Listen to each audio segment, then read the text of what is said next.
نن در سره خپل یو ذاتي خبره شریکوم چې د نن نه تقریبا شپږ میاشتې مخکې ما په یو څیز باندې پیسې ورکړلې چې یاره دا څیز ماته میلو شي، خو د الله په فضل او کرم سره زما هغه پیسې اوبو یوړلې. ما پوره 3 لکه روپۍ تاوان وکړلو. نو بیا به د ملګرو ماله ډاډګیرنه راکوله، ما ته به یې ګوره په هر کار کې الله رب العزت خیر اچولی وي، کیدای شي چې الله رب العزت تل په دې کې خیر ایښي او ستا په دې تاوان کې.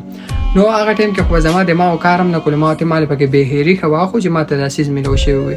نو هغې ما سره په دې روانم شولو، ما ته به یې ګوره الله رب العزت انسان سره د هویا میندو نه زیات مینه محبت ساتي، په هر کار کې خیر اچولي. خو ما مننه نه، او هغه ټایم کې مې ډېرې بل شان خبرې وکړې. بیا چې رالم ډېر زیات خفه وم، الله ته مې سوالونه وکړل، ما یې بس چې تا پکې خیر اچولی دی، بس موږ ته منظوره ته موږ په دې خوشحاله یو. قبلې ته مې مخکې په رب ذوالجلال مې د قسمې چې تقریبا 2 میاشتې نه وې تېرې شوې چې ما له الله رب العزت د هغې نه ډېرې راکړلې او د داسې طرف یې راکړلې چې زه پرې ستړی هم نه شوم. صحیح ده، حق حلال یم. نو بیا ما سوچ لاړم، ما یې ګوره الله رب العزت پکې خیر اچولی، تا د بل طرفه د هغې نه سیوا درکړلې. نو ډېر زیات خوشحاله شوم. نو دا خبره مې دې پورې کوله چې پرون بیا دغه شان زما 3-4 لک روپۍ تاوان شوی دی او هلکانو بار سره څه ویلو، یاره په دې کې خیر دی. ما ورته بالکل خیر دی پکې، ځکه چې ما مخکې لیدلی چې ما له الله ډېر راکړی، په دې کې خیر دی.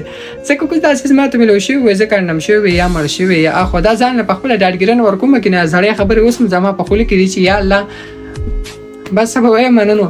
دا تا چې کوم مسکرا ښکاري که نه، دا ټول له خفګان نه ډک دی، ځکه چې ډېر غټ تاوان شوی دی.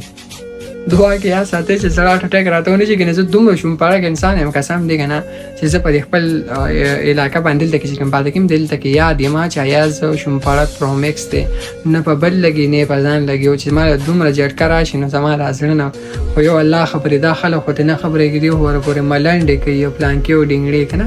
نو چې زه 1 روپۍ نه لګوم، 1 روپۍ سره مې زړه خوږېږي، نو زما په چې 3-4 لک روپۍ شي نو هغې باندې به څه کېږي. صحیح ده، الله مو خوشحاله به ساته. به دغه یو خبره مې کوله چې پرې پار می